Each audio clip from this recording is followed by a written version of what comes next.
Good afternoon, everyone, and welcome to this presentation. My name is Kathleen Fonseca, and as a member of the Social Justice Committee here, I'm proud to be part of this Project 2025 Town Hall. On behalf of our presenters today, I want to thank you for joining us. Project 2025, if implemented, will have such a huge impact on all of our lives. And we're excited about sharing some of the details of the plan with you. It's not our intention to answer all your questions. We just don't have the time. But we can provide a list of resources for those who want to dig further and learn more. And I believe we have a QR code posted on the doors. Next, I'd like to introduce the members of our panel, each of whom will present a specific area of the plan out of the 5 that we have identified as being of high importance to our congregation and to our community. We have Tracey Homburg. Raise your hand. Head of the Reproductive Rights Group here. She will explain the impact of the plan on reproductive rights. Mary Barad is a co-chair of the Social Justice Committee and will be talking about the plan as it relates to racial justice.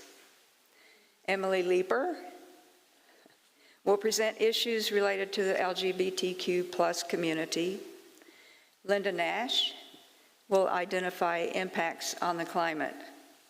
And Jan Realini is the other co-chair of the Social Justice Committee and head of the UU The Vote group.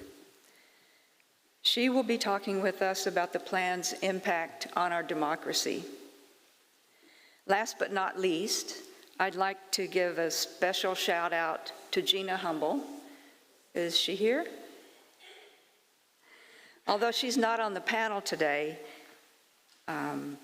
she brought her graphic design talents to the presentation, as well as helped organize things behind the scenes. The slides you see today, as well as the announcement you've probably seen in the promotion of this presentation, are her creations. She also selected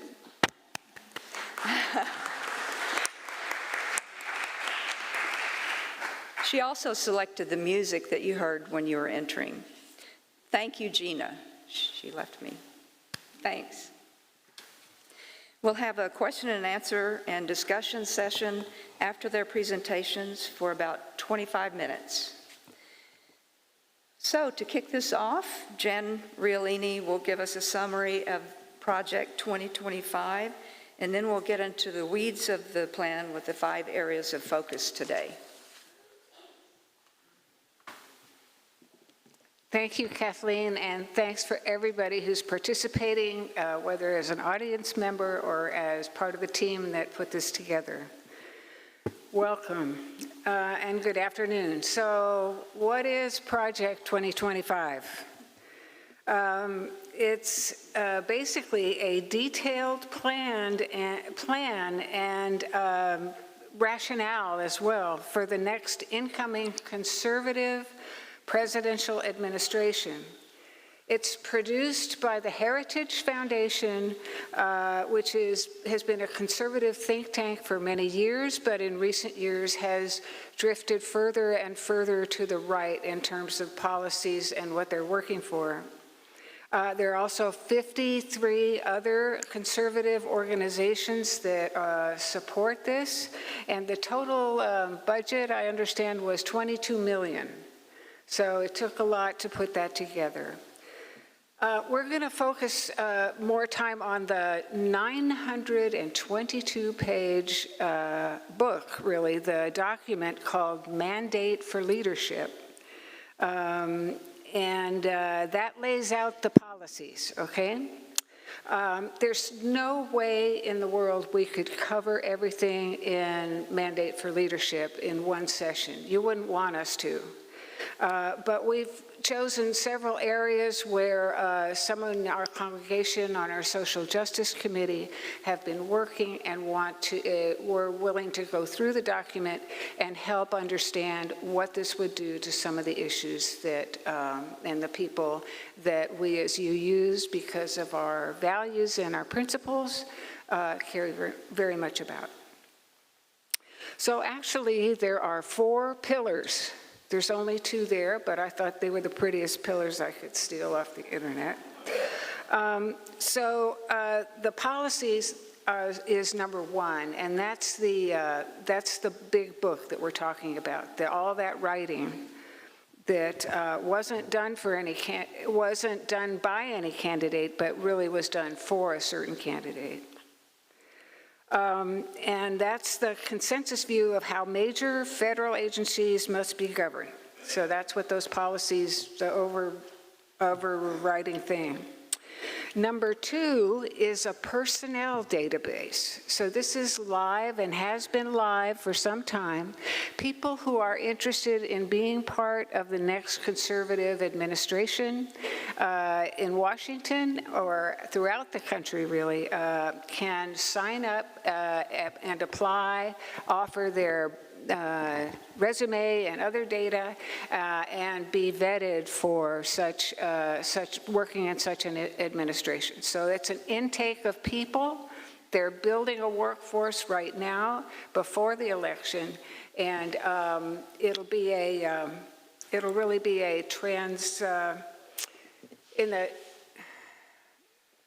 what's the name of the period after the election and before the inauguration? The transition. Okay, I know I think about trans things all the time and I love them, but transition is the word I was going for, sorry. So during the transition, even though it wouldn't be an official part of the transition of the government box, these folks will be working to get this all ready to go on day 1, which we'll talk about in a minute too. So that's the personnel database, and that's recruiting people for this administration. And number 3 is a presidential administration academy. It's online, and so people can get onboarded faster and understand what this is about. So if you could run that short video, I'd appreciate it. What do you think about all of about the left's words and definitions in the environment? It's a great point, Katie. They don't stop. Climate change, allegedly, is everywhere. And if the American people elect a conservative president, his administration will have to eradicate climate change references from absolutely everywhere. And according to our intelligence community, the #1 threat facing our country today is, drumroll, climate change. Not Russia, not China, not AI, climate change. This shows how the federal government is all in on this issue. And climate change activists wield a lot of power. This is an issue to pay attention to as it has infiltrated every part of the federal government. Now, when I think of climate change, I immediately think of population control, don't you? I think about the people who don't want you to have children because of the impact on the environment.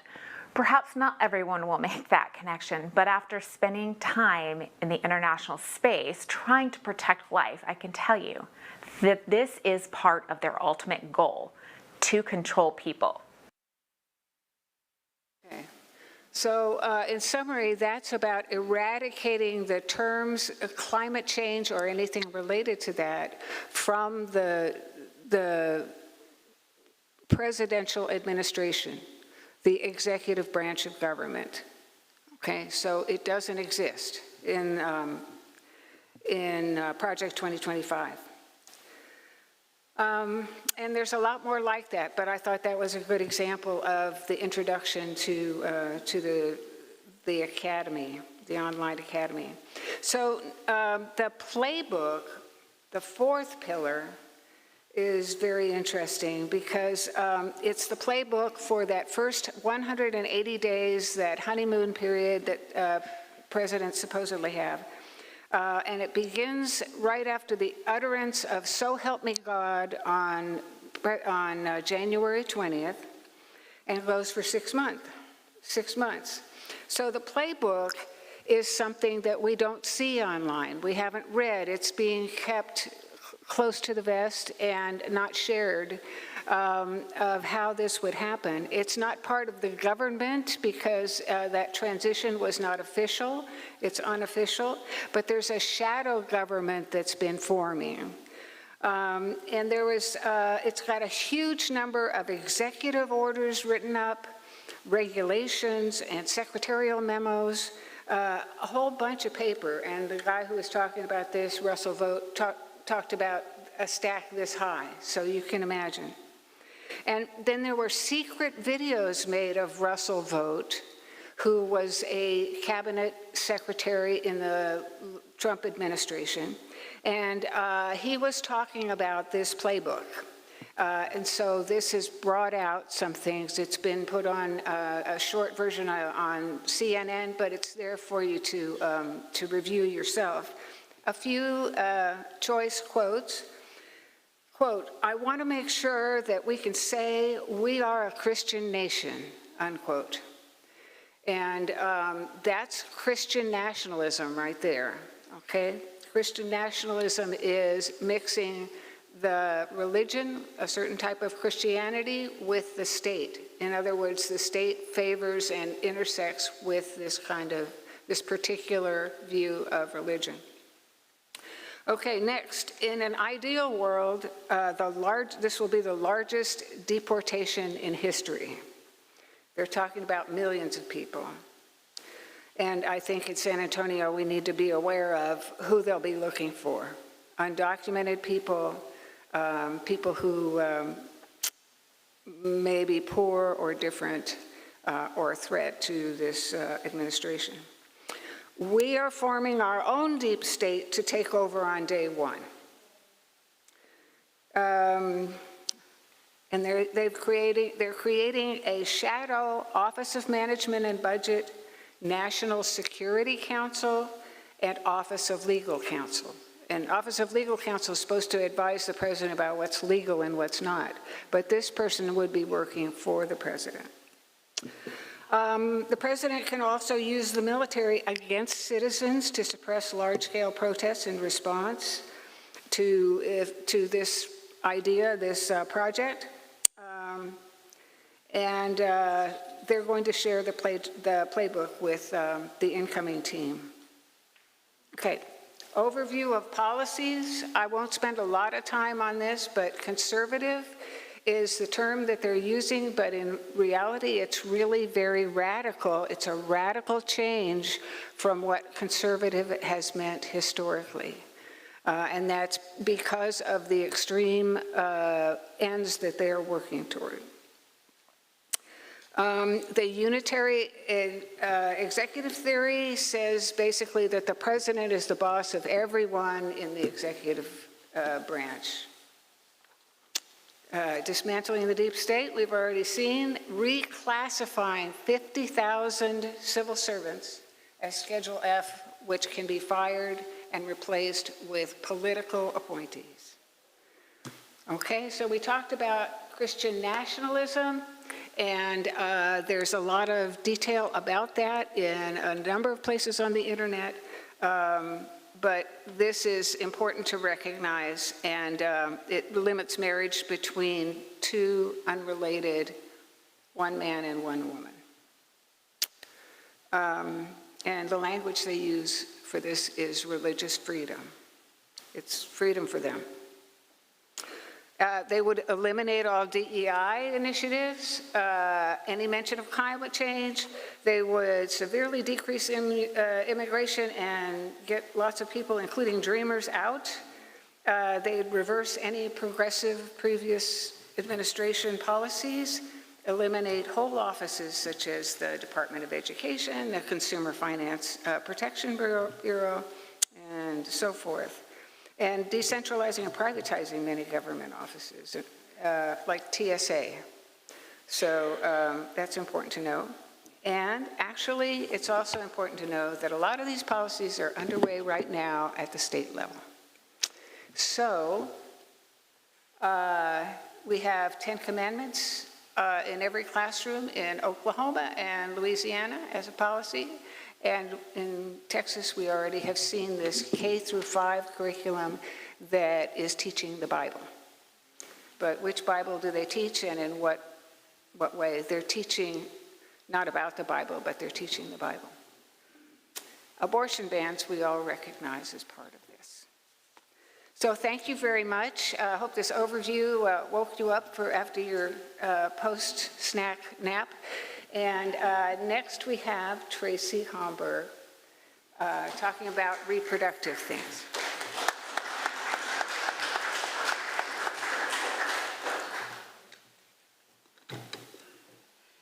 Get some water ready because it's awfully warm in here.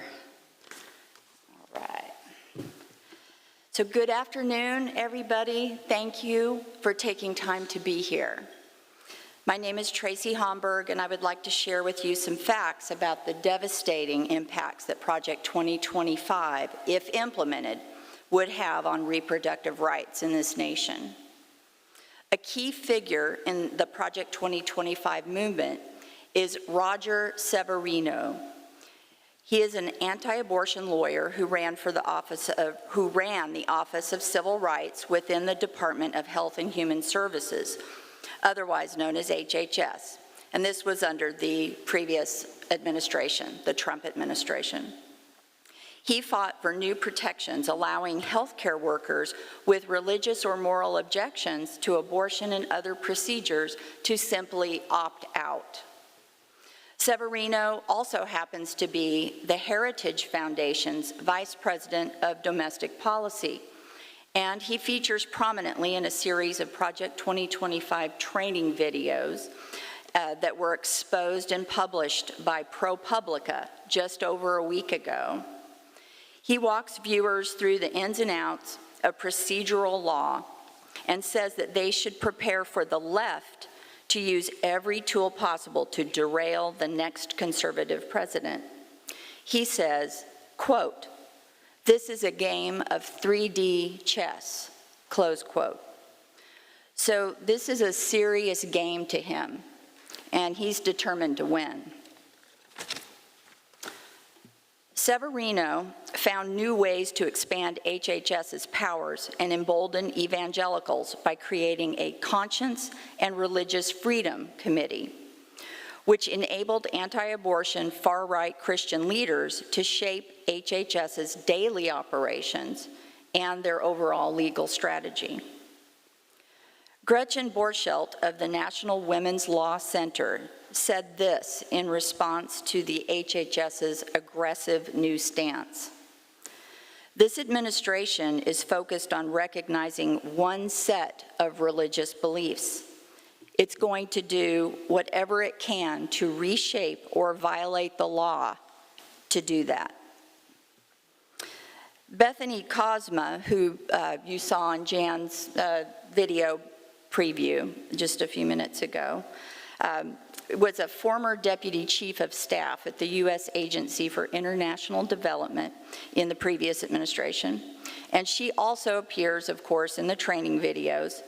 And at one point, she explains that pro-choice advocates, quote, got very creative years ago and started using different words to make abortion sound a little less like murder. So this is her, coaching, her training future appointees in government. In addition to his starring role in the training videos, Roger Severino wrote a substantial portion of the text found within that Project 2025's 900-plus page manual. And starting on page 450, he lays out his vision and priorities for the next HHS secretary of a conservative administration. And these are his words. Goal number 1, protecting life, conscience, and bodily integrity. The secretary should pursue a robust agenda to protect the fundamental right to life, protect conscience rights, and uphold bodily integrity rooted in biological realities, not ideology. From the moment of conception, every human being possesses inherent dignity and worth, and our humanity does not depend on our age, stage of development, race, or abilities. The Secretary must ensure that all HHS programs and activities are rooted in a deep respect for innocent human life from day one until natural death. Abortion and euthanasia are not health care. And lastly, the HHS should promptly restore the Ethics Advisory Committee to oversee abortion-derived fetal tissue research, and Congress should prohibit such research altogether. And Severino also has ideas for improving other agencies besides the one that he headed, besides the HHS. And so, again, quoting him, the CDC should eliminate programs and projects that do not respect human life and conscience rights and that undermine family formation.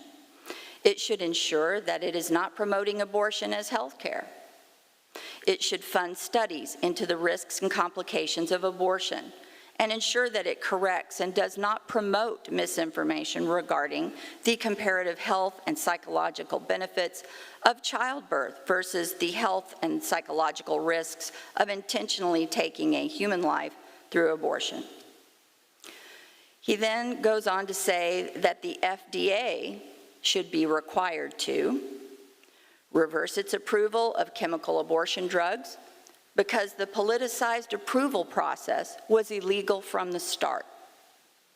Reinstate earlier safety protocols for mifeprex that were mostly eliminated in 2016 and apply these protocols to any generic version of mifepristone.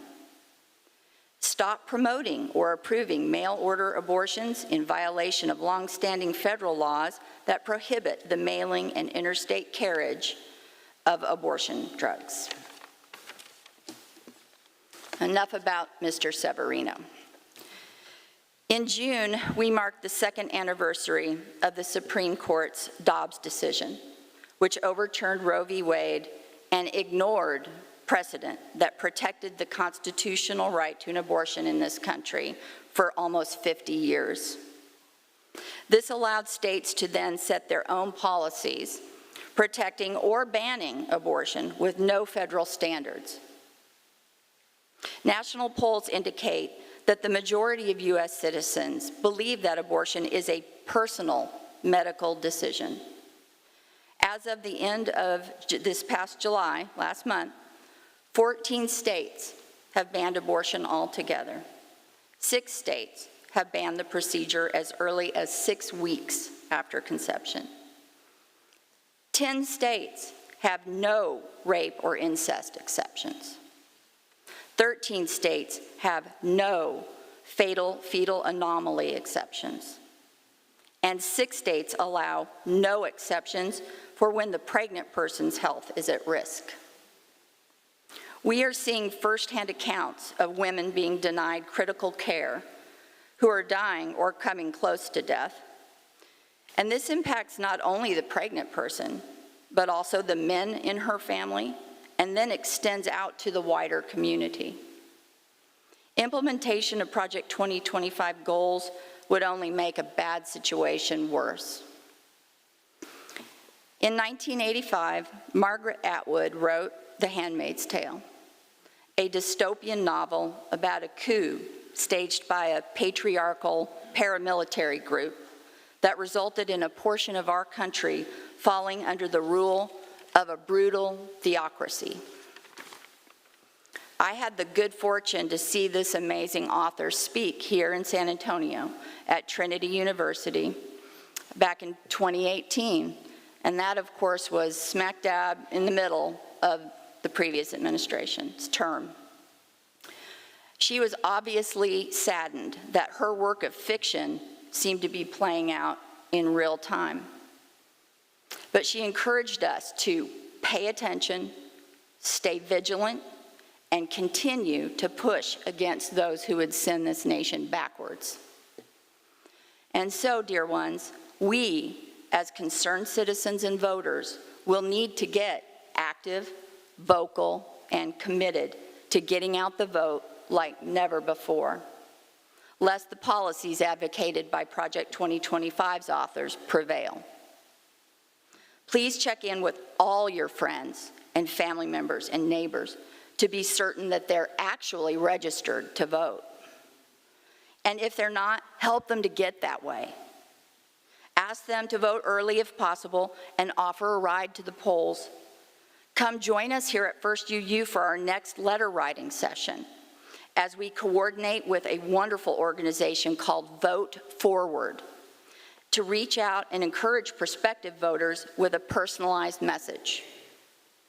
If you can't make it here in person, there's the option of helping with that letter writing project from home. If you want to make an impact but you're pressed for time, you might consider making a donation to a trusted nonpartisan voting rights organization like the League of Women Voters. However you decide to participate will be perfect. Just please do be involved in getting out the vote, and thank you in advance. And now let's hear from one of our congregation's most dedicated social justice advocates, Mary Barad.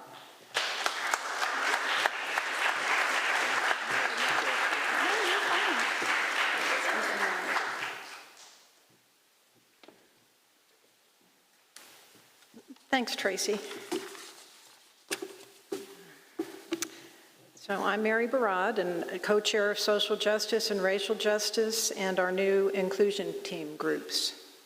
I'm going to speak about how Project 2025 will impact racial justice in our country if it's implemented. Throughout our nation's history, every step toward justice and equality for Blacks, Indigenous, and people of color has been resisted by many who believe that our United States of America is a country for white men.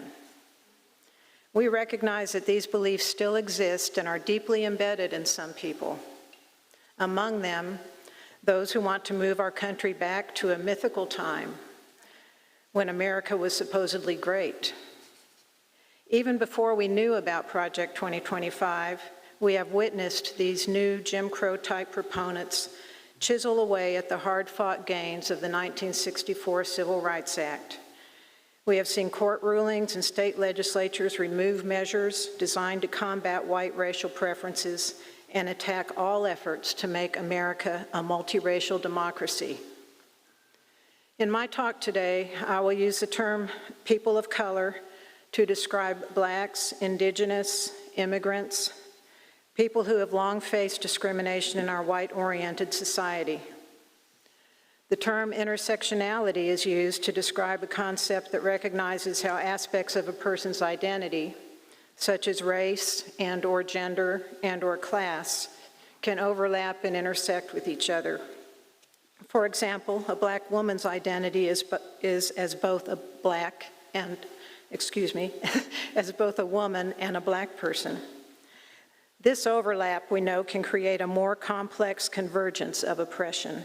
And because of this, where intersectionality exists for people of color, the proposals presented in Project 2025 would have deeper and more widespread implications, far worse and out of proportion to those experienced by any marginalized white individual.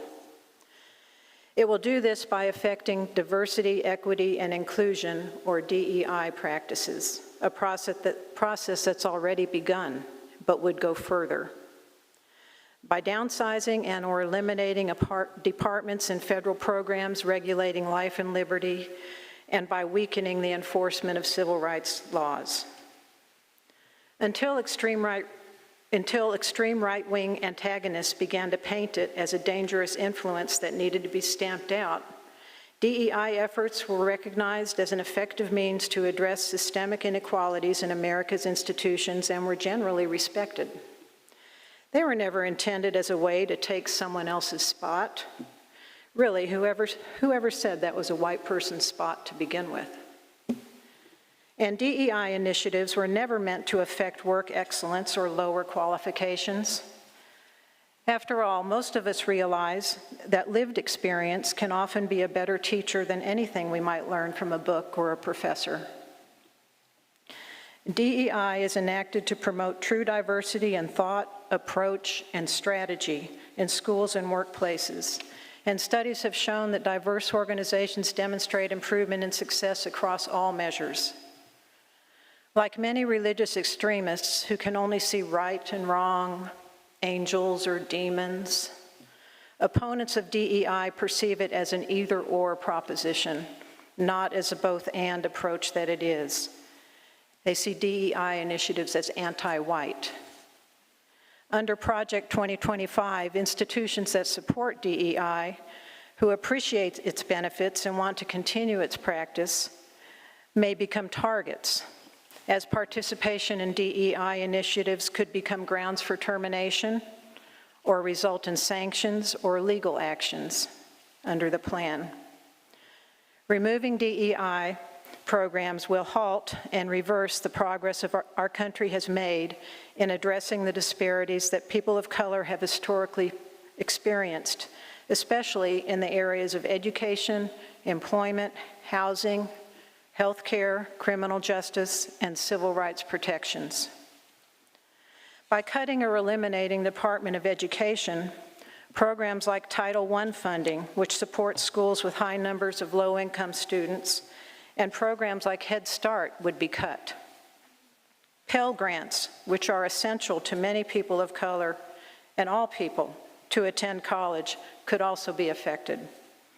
The plan calls for shifts in federal priorities toward charter schools and promotes voucher systems for private and homeschooling, supporting families that need this help the least, and siphoning funds away from public schools and students of color who need it the most. Already the case in Texas and some other southern states, the plan calls for the elimination of what is termed critical race theory from all public schools nationwide, misrepresenting it as being anti-white, causing harm, and promoting division. Without these considerations, teachers are required to effectively whitewash our nation's history, diminishing the feelings and concerns of people of color. Regarding issues of employment, Project 2025 supports downsizing the federal workforce and privatizing services, which could lead to job losses, especially in the public sector where people of color make up a significant portion of the workforce. It would do away with Equal Opportunity I reports, which collect data on the racial, ethnic, and gender composition of an employer's workforce. These reports are a key tool in enforcing federal civil rights laws that prohibit workplace discrimination. Concerning housing, the plan promotes efforts to cut federal oversight and deregulate housing markets. Because people of color have historically faced housing discrimination more than other groups, scaling back of these programs that protect homebuyers could widen the racial wealth gap and make it even more challenging for these families to build generational wealth. This emphasis on deregulation could impact health care and public health too. Medicare and Medicaid adjustments could be affected. It will limit funding and decrease access to affordable health care. It will make food insecurity worse by closing down federal school meals and summer meal programs. These moves will have an outsized impact on people of color who already experience inequality in services, healthcare access, and outcomes. In the area of criminal justice, law and order initiatives described in the plan emphasize enforcement and incarceration rather than rehabilitation and reform. This approach would exacerbate issues of racial inequality because people of color have long been the primary victims of profiling, police brutality, and mass incarceration. In addition, it would rescind guidelines on school discipline that address racial disparities and further entrench the school-to-prison pipelines in these communities. Finally, Project 2025 will severely curtail civil rights protections and legal recourse for people of color experiencing inequalities. The plan seeks to eliminate the use of an analytic method called disparate impact analysis, which identifies and evaluates practices that may create barriers and be discriminatory even when they're not intended to be. For example, a hiring test or a loan approval process.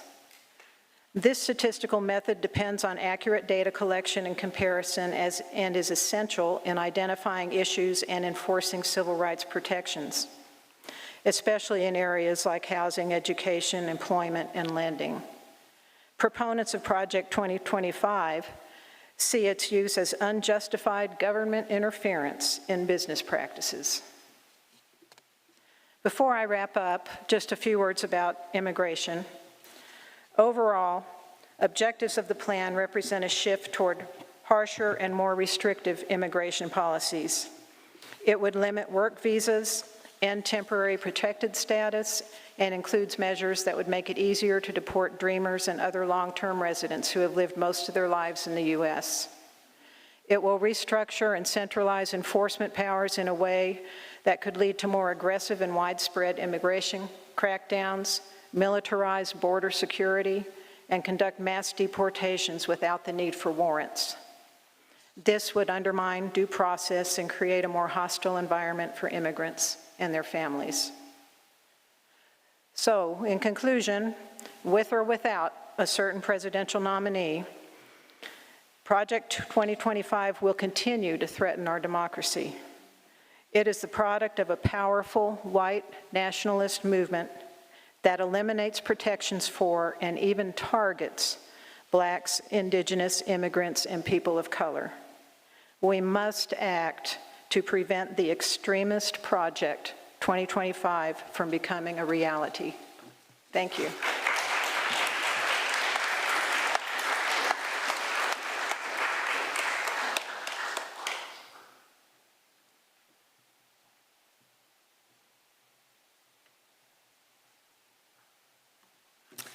Hi, my name is Emily Leeper, and I'm speaking about the impact of Project 2025 on the LGBT community. We live in a heteronormative and a gender binary normative society. As such, people who are lesbian, gay, bisexual, transgender face discrimination and bias on a daily basis. Project 2025, oh, sorry. Okay, I'm sorry. Project 2025 seeks to further entrench this discrimination and bias. So what are the goals of Project 2025? The removal of legal protections, the restrictions to health care, and the redefinition of marriage and family. So I would like to draw particular attention to the harm that Project 2025 will cause for people who are transgender. The document mentions the term transgender 13 times. If you add in terms such as gender identity, gender dysphoria, cross-sex, and transgenderism, which is not a real word, those references more than double. In contrast, transgender youth and adults comprise less than 1% of the population, or about 3 million people.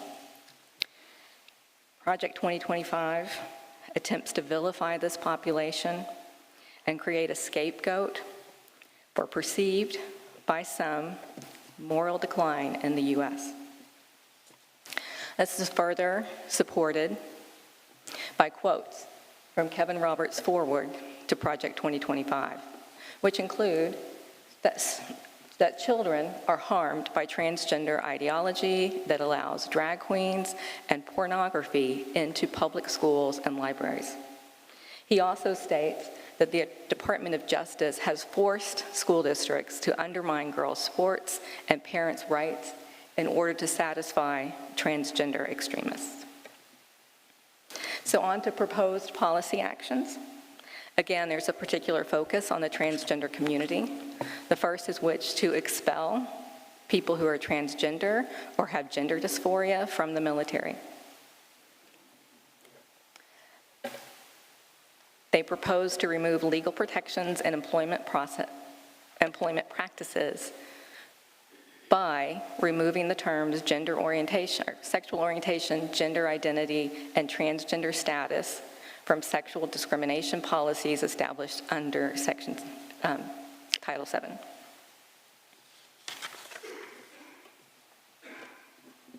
So healthcare, which again is primarily focused on transgender people. And this proposals include eliminating gender-affirming care for people who are Medicare recipients, military members, or veterans. It further directs the Department of Health and Human Services to remove positive references to gender-affirming care from all its documents, which we know will further restrict access to this information for people who are transgender and their families. Project 20, okay, so transgender youth in schools. We know that transgender youth are among the most vulnerable. The risk rates of suicide and suicide attempts in this population is much, much larger than for those youth who are not transgender. We know that support for these populations by people who love and care about them is extremely important. Project 2025 aggressively promotes policies that would have a significant harmful impact on these youth by seeking to remove this support, starting with prohibiting people in public education, educators, from using a student's preferred name or pronouns without parental consent. So there's a lot to unpack there. And the second is that even if parental consent is obtained, those educators are not required to use a student's preferred name or pronouns if it violates their religious beliefs and moral values. So we know, this is based on a study by the Williams Institute and reported by the Trevor Project, that youth who receive that support from a parent or caregiver have a reduction in the rates of suicide attempts by 40%. These youth need support from the adults in their lives. And on to healthcare for transgender youth. Project 2025 repeatedly states that gender-affirming care for minors creates physical and mental harm. They also repeatedly refer to gender-affirming care for minors as genital mutilation. This is absolutely not true. Gender-affirming care for minors never includes procedures, permanent procedures, or irreversible procedures such as surgery. It often only includes the use of puberty blockers as a medical procedure, which is reversible. So marriage and family. Project 2025 seeks to redefine the definition of family as married mother and father and their children. We know that families come in many forms, including those with same-sex parents. However, the intent of Project 2025 is to remove LGBTQ equity policies from family policies and human services.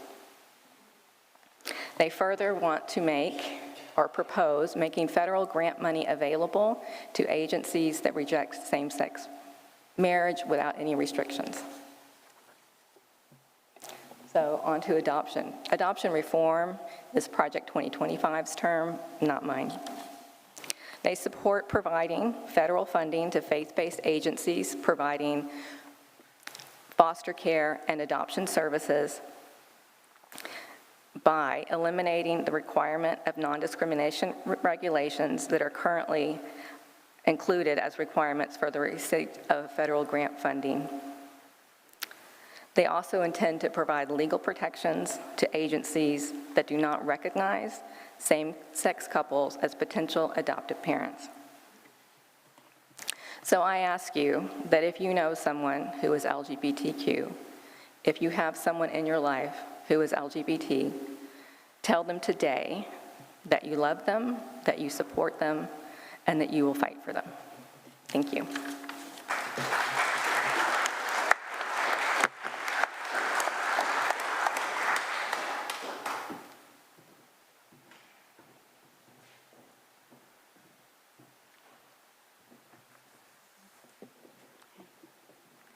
Good Good afternoon, members and friends. I'm Linda Nash. I want to share with you a bit of what Project 2025 is planning for our environment. We'll start with a couple of national parks that are already targeted. White River National Forest is located in northwest Colorado.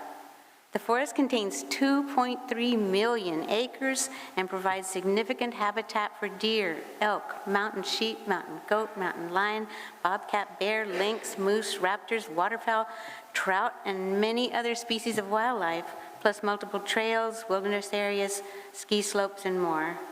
However, Project 2025 is only interested in restoring mining claims and oil and gas leases in the Thompson Divide section of the park. This divide is home to one of America's most prodigious elk herds and the headwaters to some of Colorado's most storied trout fisheries. Local parks lament that the more oil and gas leases and mining claims that come into the park, the fewer sightings of wildlife will there be for visitors to enjoy. Let's go to New Mexico. We're there. Chaco Cultural Historic National Park in New Mexico. 1,000 years ago, ancestral Puebloans built elaborate, highly engineered settlements that created rock art of human figures and of the heavens. But today, the project wants to restore mining claims and oil and gas leases in a 10-mile buffer zone all around the park. If drilling, mining, and fracking are allowed in this area, it will ruin the ambience of the peace and tranquility that exists there. It will pollute the air and possibly cause earthquakes in the near future. Many people see these parks as pure sacred beauty. Depending on the park, they hike, hunt, ski, climb, birdwatch, or just sit and enjoy their surroundings. Sadly, a few see only the mighty dollar. And moving on to protective agency rule changes. Okay, so slide 28. Rule change 1. The Project 2025 is targeting our environmental protections, such as the Endangered Species Act, rules defining critical habitat and critical habitat exclusions. What this means is that they don't want to allow animals to be relocated from their current historical habitat, regardless of the sustainability of the habitat. The effect of this rule would be that rangers, naturalists, and scientists would not be allowed to rescue and relocate species from a habitat, even if it no longer supports their survival, to a safer, more sustainable area. And rule change 2, the Migratory Bird Treaty Act, which has been protecting migratory birds since 1918, now protects over 1,100 species of birds who migrate between Canada and the United States. The project wants to move from protecting these birds to hunting these migrating birds. The effects of this change will likely speed up the decline of many bird species in North America, if not extinctions. Already, over half of our bird populations are in decline. The only groups that are still growing and thriving are those that live near waterways. And now to the Department of Agriculture. This project seeks to limit regulation in favor of market forces by reducing subsidy rates for crop insurance and other programs that support farmers for lost crops. How can we refuse to support the hardworking farmers who depend on unpredictable weather for their success? 2, eliminating the Conservation Reserve Program, which pays farmers to enrich and protect parts of their land from agricultural production. This, to me, translates to farmers being paid to create little wilderness habitats where wild creatures can shelter from the advancement of the frackers, the drillers, and the diggers. And 3, by working with Congress to undo a federal labeling law which requires consumers to protect products to disclose where they were made and what they contain. But without ingredients on the label, how will people with allergies such as gluten allergy, dairy, or nuts know if they can consume these products? I see people ending up in the hospital, multiple lawsuits, general chaos at HEB. Anyway, So basically, Project 2025 framework takes aim at all rules that encourage or require sustainable development goals and environmental protection. Please help us to get the word out about this dilemma we find ourselves in. Thank you for listening.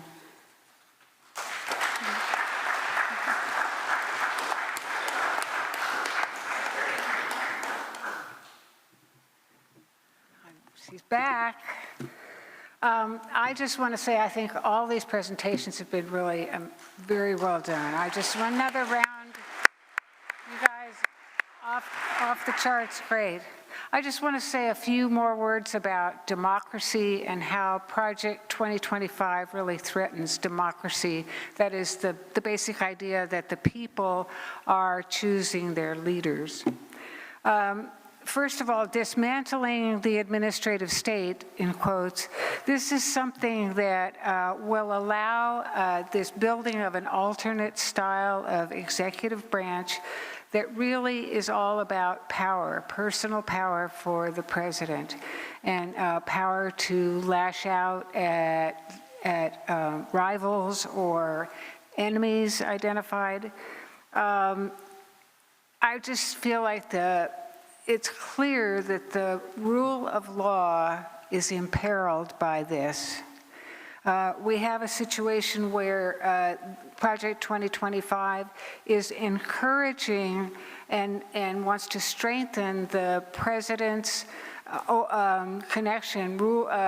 over the Department of Justice, which has the CIA and the FBI, and then in the Commerce Department, I think it is the IRS. And so all these folks would be answering to the president and the president's agenda. So the actions of the DOJ could be for the president as a person rather than for the country as a whole. There's an example of prosecuting or imprisoning a rival without just cause. Lock her up, for example. This is a recipe for dictatorship or authoritarianism. And with the recent Supreme Court decision that any criminal action by a president, if it's done as part of the presidency, part of his job, if it's a criminal action, they will be immune from prosecution. So you combine those factors, and that just elevates the importance of this. In addition, a few other things to point out. Reducing the strength of the democracy in the United States and to reduce the United States in any way is because we are the leader of the free world and opposed to these other great powers. It's going to have huge consequences. If we don't support Ukraine, if Russia can do with whatever the hell they want with it, that's bad. Genocide in Ukraine has happened before, and that's the intention now. They want Ukraine to disappear and that Russia would take all that land where you see sunflowers grown and the grain for half the world almost. So in Project 2025, it does say things like the brutal invasion by Russia, but on the one hand, the government may decide to support Ukraine, help Ukraine, and on the other hand, it may say, no, we're not going to do that anymore. And the document says, well, I guess we'll have to choose which one of those that we go with, and the president's agenda would be that. So if you had a president who was beholden to a foreign state or trying to hurt the United States, that would be a terrible, terrible situation. So there's no protection for Ukraine in here or other democracies. If Ukraine falls, there goes Taiwan, Moldova, and a future invasion of other countries, like before World War II or during World War II. The other thing is about Project 2025 is that you have loss of representation and resources, because there's a whole thing about changing the census so you wouldn't count certain people. Undocumented people, you wouldn't count. Perhaps you could say, well, we won't count people of this religion or people who come from this country or that country and have categories, or transgender people. But there's the possibility of that. And even if it's just, quote, just undocumented, that would mean more people who were not counted were included in that congressional district. Okay, so that means that there'd be less resources, okay, because there's more people sharing the resources to each district. And it would also mean the loss of representation, because there's more constituents for the same person. So it would be you're in a bigger group to try and influence your representative.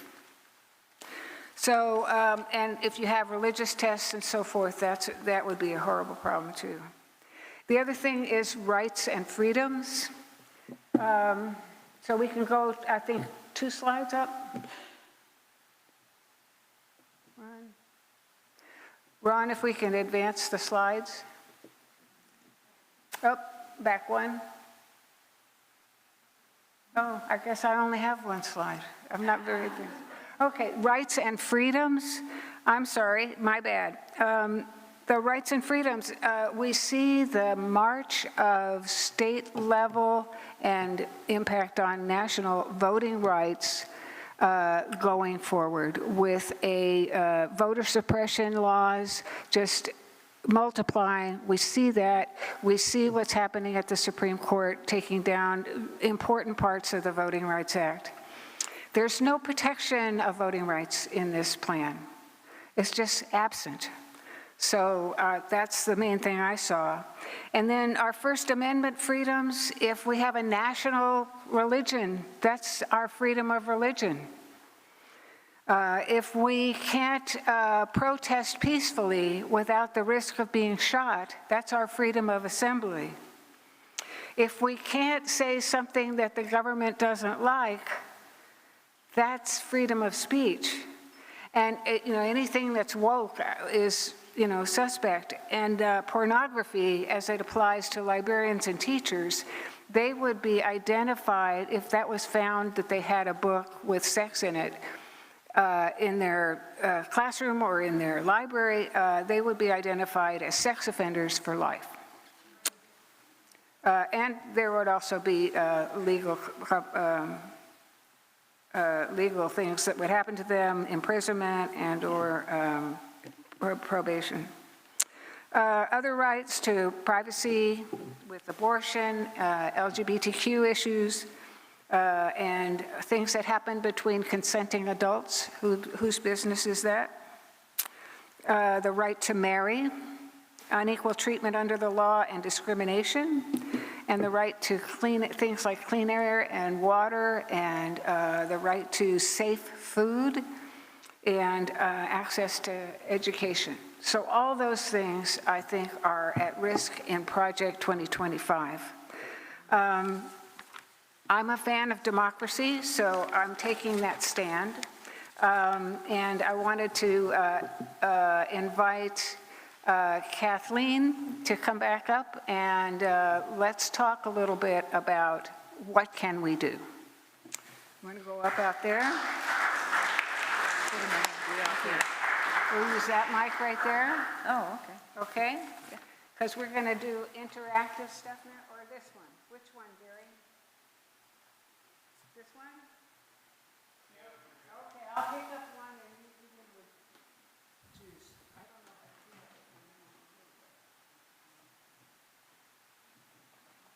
Okay, maybe we'll do the other one.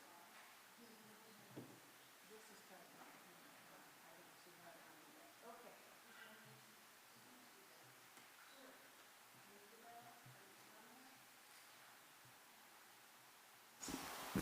Good, and we need to turn it on. It's on. It's on. Okay. So at this point, we want to ask you what you've heard and what you think about what we can and should do about Project 2025. Okay, do we have someone to pass the mic out? We need another mic, maybe this one over here, to pass around. And if you've raised your hand and want to say something about what you think is important to do, there's Stana, way over there. Here's someone who wants to get a little exercise. Meeting her halfway.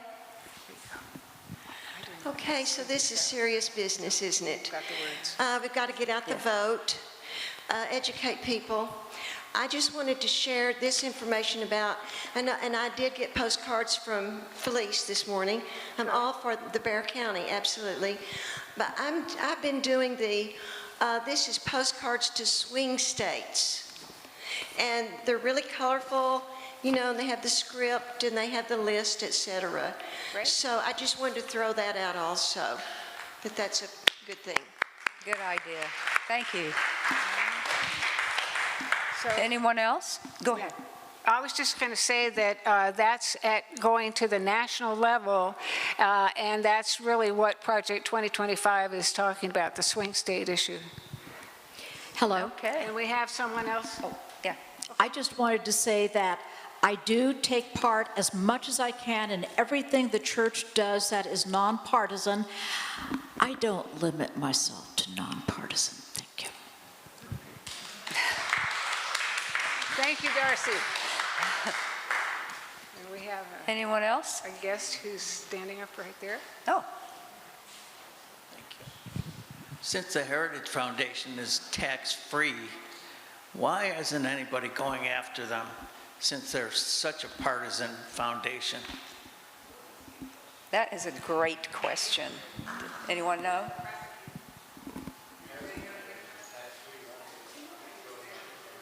So do we know why no one's going after the Heritage Foundation because it is, that it appears to be acting in a partisan way?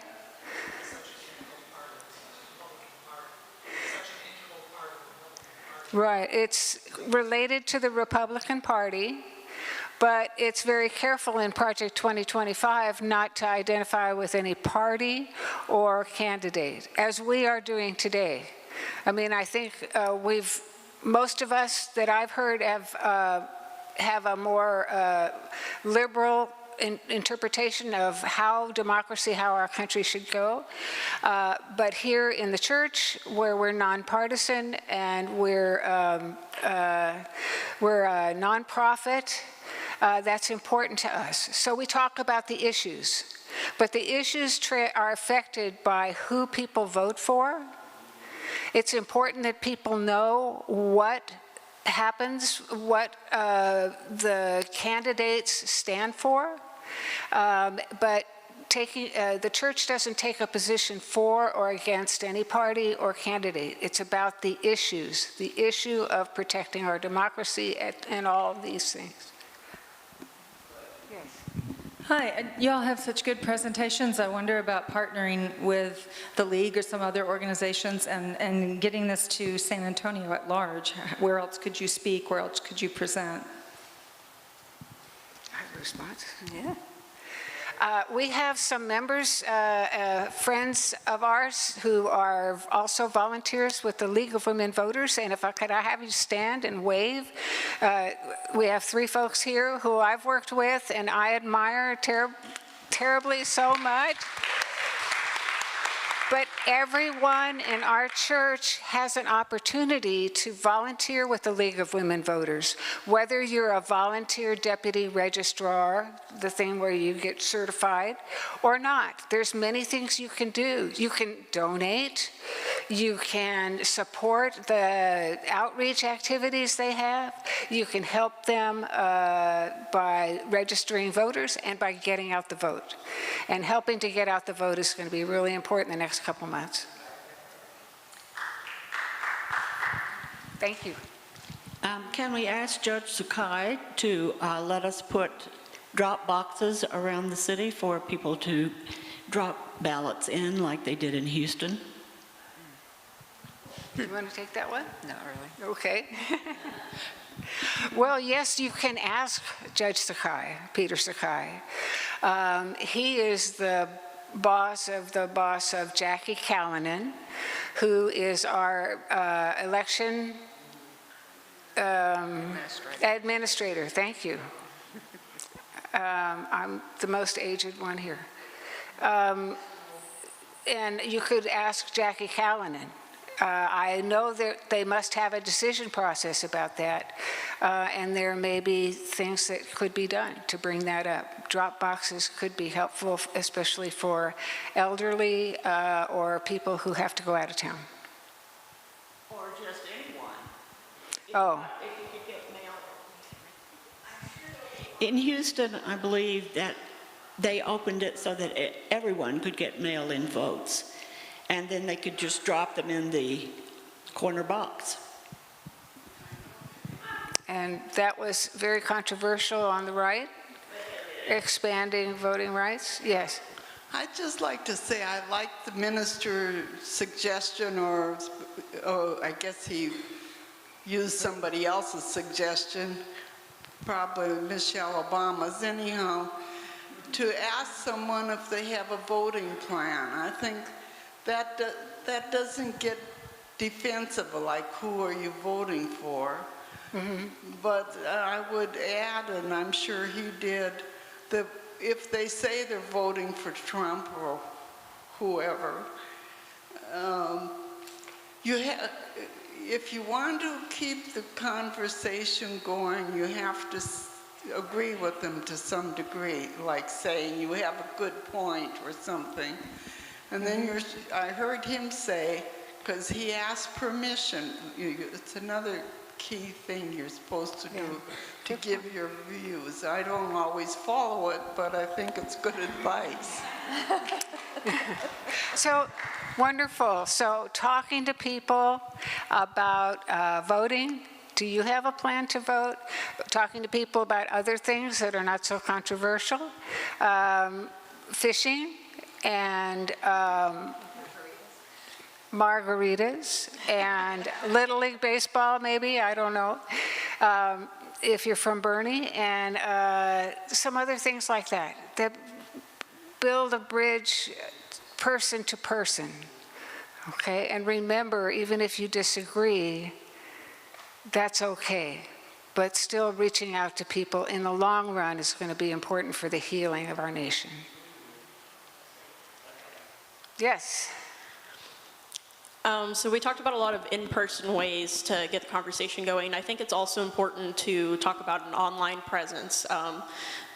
Sometimes that's with the younger population, but also with the older population as well. Like there's Facebook, there's Instagram, there's all sorts of things. I think a lot of the time there's a lot of misinformation, propaganda around certain policies that people, a lot of the time, we don't have the time, we don't have the energy to sit there and read all of these things to, it's very important and appreciated for y'all to have a presentation like this that really goes over things in depth that was lengthy. But a lot of people are maybe just, they hear something and they think, oh, religious freedom, oh, blah, blah, blah, and they don't look into it. So I think it would be important online to maybe, keep the conversation going, have some posts that maybe there's posts that summarize these things. So that way, instead of expecting people to dig deep into these issues that already have a stance on conservatism or something, that it would be important to maybe do some posts that kind of summarize it and say, hey, this isn't what you think it is. Here's what it actually is. Here how it is infringed on rights, et cetera, to kind of get that word out maybe to family members, friends that don't understand entirely or have the wrong idea. Thank you, Iris, and appreciate you as a guest speaking up. I totally agree, but I'm not sure how to do that well, whether it's X or Facebook or Instagram or TikTok. I think using those ways of communicating is really important, and helping our congregation be more active in that would be wonderful. I feel like we need a consultant.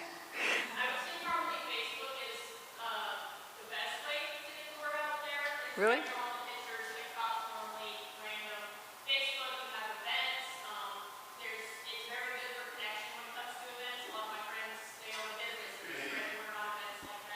So Facebook,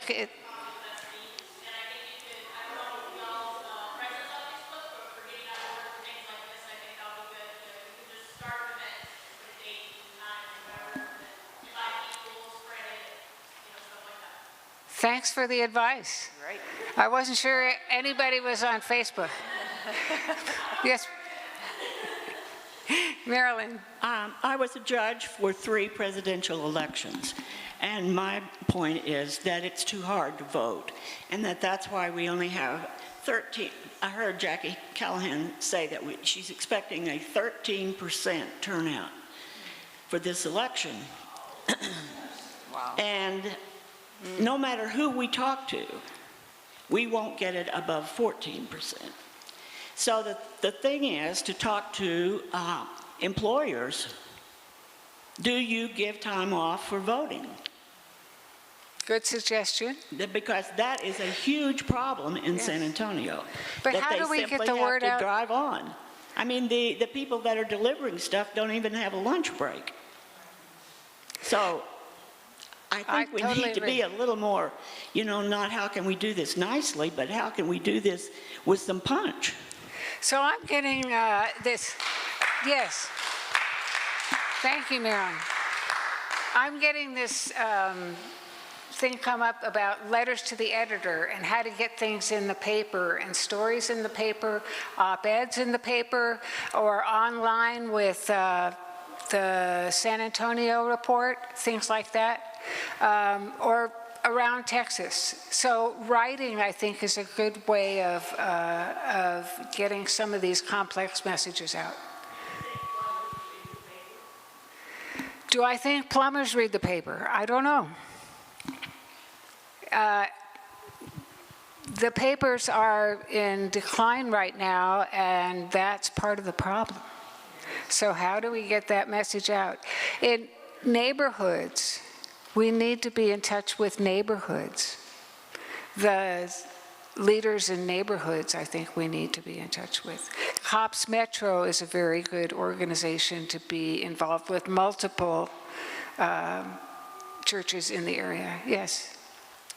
The comment made about Facebook is wonderful. I'm on Facebook, but my daughter isn't. She does not go there, so she goes other places. So if we're going to include Facebook, I think it's great, but we have to include other things. Secondly, this is very personal for me. As an LGBT, as gay man, and married man with a daughter, I'm very frightened that my marriage will be dissolved, taken away. I am extremely grateful that Claire is 20 years old and can't be taken from us, because I believe that's a step that they're going for. And it frightens me a great deal that my retirement, which my husband can share now, once we're dissolved the marriage, he won't have access to that, or it'll be more difficult. He will not have access to many things that I enjoy right now. So it's very personal for me, and I'm not the only one in this church or in this state or in this nation that has these worries too. So it's equal opportunity worry for all of us.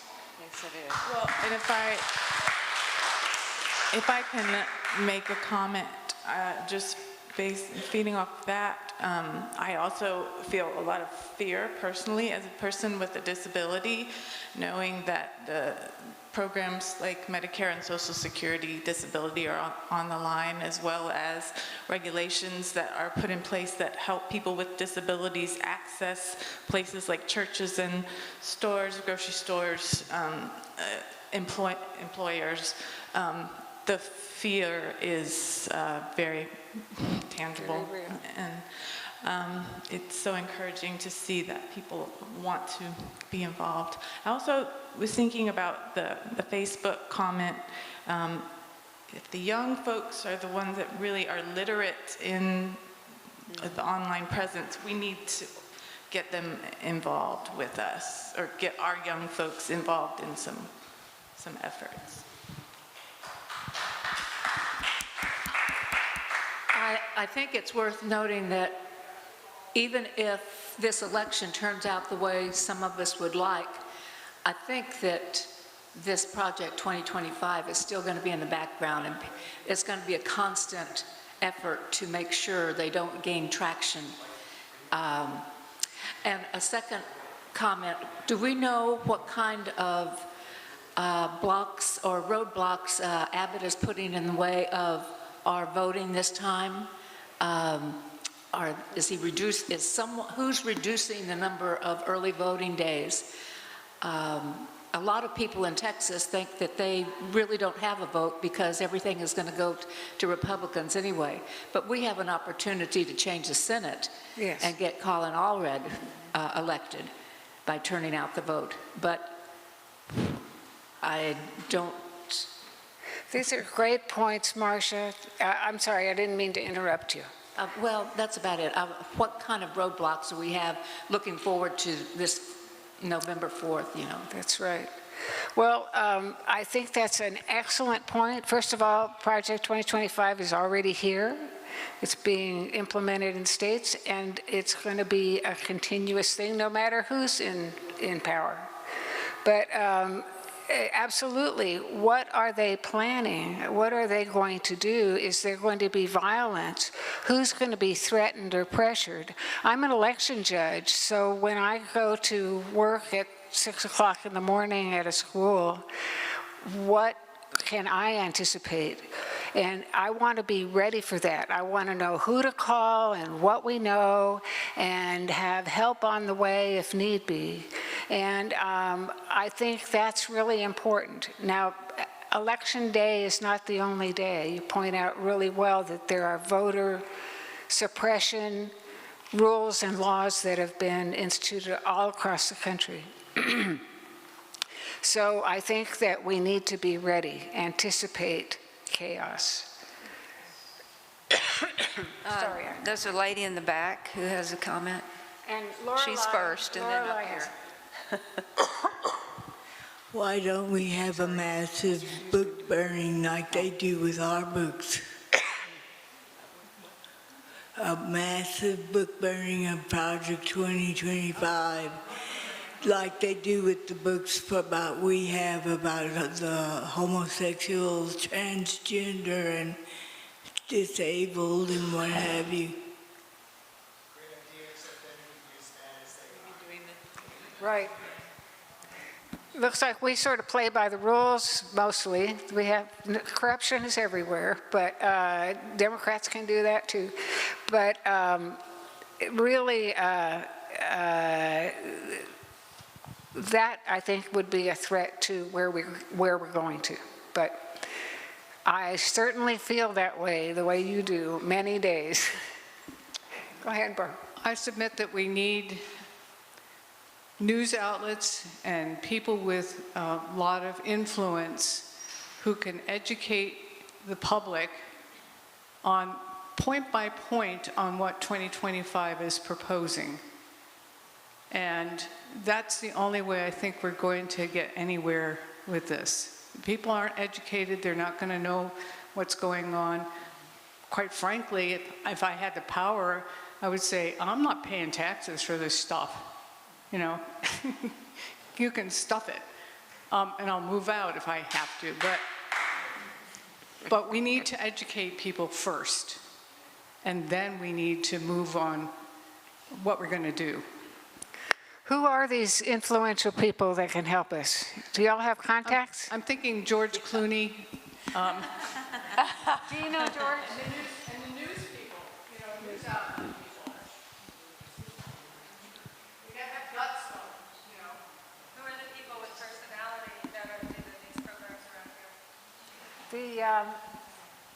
The editor of the editorial page of the editorial page of the Express News is a former member here.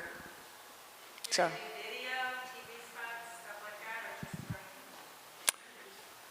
Good question. I don't know. Yes, they have an online presence, certainly. So what I want to do is get you guys activated. Like to be figuring out what the next step is. How do we find those important people? How do we do that? Let's work together.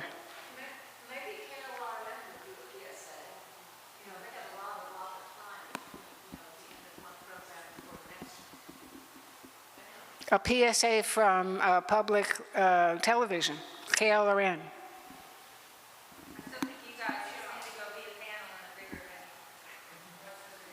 Do you all have something else to Go ahead. To answer your question, every weekend, there's a show called Velshi, Belshi, and he's on Saturday and Sunday, and every day on his show, he does a piece about some aspect of Project 2025, every weekend. Oh, good. Okay, so good to know. if you have access to MSNBC, then, you can really, you can learn a lot about, what he's, and he goes, like chapter and verse by the page. So you can look at the page. I have it downloaded, and frankly speaking, I just came here to kind of like get some information about it because I'm in the process of starting and I have some flyers for this, by the way, but I'm a firm believer that, it's not enough to just complain, right? Everybody's got to get in the game. So, I've been doing some voter registration work with Powered by People, which is Beto O'Rourke's organization. And as an offshoot of that,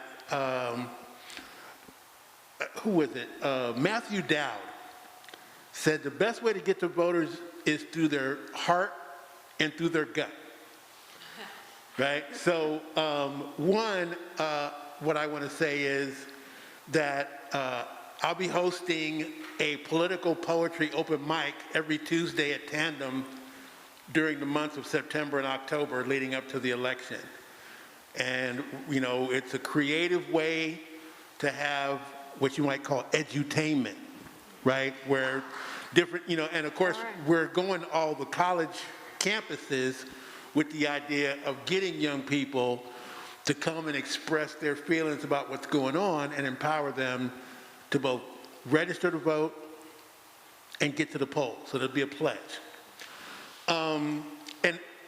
Pardon me? It'll be at Tandem. I have flyers here, and I'll be happy to hand some out. And then in terms of like talking to people, during COVID, I read a book by Irshad Manji called Don't Label Me. And it actually has worksheets and the whole 9 yards, but it's basically about how to have difficult conversations with people that you don't agree with. And I guess the best way to summarize her primary point is that if you want somebody to listen to you, you have to first lay the groundwork for you to listen to them. For them to understand that when so if I ask you a question like, well, why do you want to stop abortion?